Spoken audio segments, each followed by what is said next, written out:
तर आज मी बनवणार आहे शेपूची भाजी। तर मी ही भाजी कशा पद्धतीने बनवते चला तुम्हाला पण दाखवते आणि तुम्ही पण अशा पद्धतीने बनवून बघा, खूप भारी लागते। त्यासाठी भाजी घेतली, पहिले तर ती अशी बारीक बारीक कट करून घेतली। बघू शकता अशी मी कट केली भाजी। तिला 2-3 पाण्याने छान धुवायचं आहे, माती असते ना।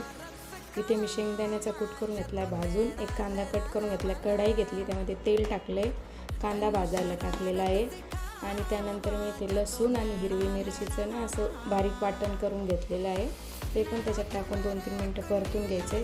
त्यानंतर याच्यामध्ये धुवून घेतलेली भाजी टाकायची आहे, मीठ टाकणार आहे थोडंसं।